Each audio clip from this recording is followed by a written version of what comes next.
আপনাদের থেকে জানতে চাই, ইসলামী আন্দোলন বাংলাদেশ কি আওয়ামী লীগের দালাল? কি বলেন আপনারা? আওয়ামী লীগকে এদেশ থেকে বিতাড়িত করার জন্য বৈষম্য বিরোধী ছাত্র আন্দোলনের সাথে ঐকমত্য পোষণ করে ৪৪ ধারা ভঙ্গ করে মিছিল নিয়ে বের হয়েছেন আমাদের প্রাণপ্রিয় নেতা সৈয়দ মোহাম্মদ ফয়জুল করিম দামাত বারাকাতুহুম রাহমাতুল্লাহি ওয়া বারাকাতুহু। আজকের এই ঐতিহাসিক মহাসমাবেশের সম্মানিত সভাপতি, বাংলাদেশের বিভিন্ন অঞ্চল থেকে আগত ইসলামী আন্দোলনের নেতৃবৃন্দ, কর্মীবৃন্দ এবং বিশেষ করে আমার এলাকা ফেনী থেকে আগত ইসলামী আন্দোলনের নেতৃবৃন্দ, কর্মীবৃন্দ, মঞ্চে উপবিষ্ট জাতীয় নেতৃবৃন্দ, আমি একটা কথা আজকের সমাবেশে একটু আপনাদের থেকে জানতে চাই, ইসলামী আন্দোলন বাংলাদেশ কি আওয়ামী লীগের দালাল? কি বলেন আপনারা?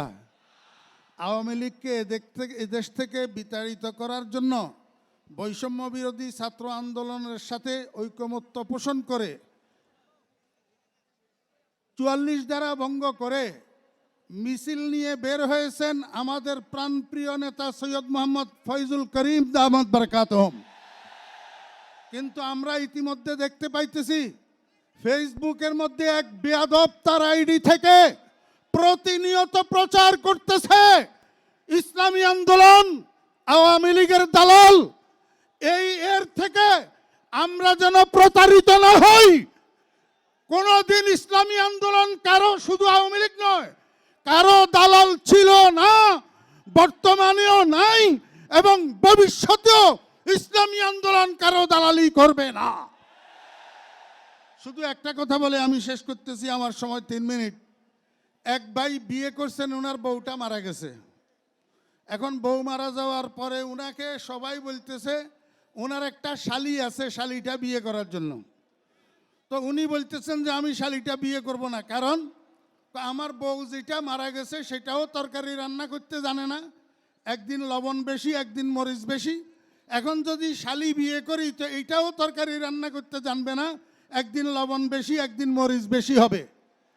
আমার ভাইয়েরা, আমি আপনাদেরকে বলতে চাই, আমাদের দেশের পরিভাষায় বলে আগের বউয়ের শালি, অর্থাৎ আগের বউয়ের বোন, মানে এটা আগের বউয়ের শালি।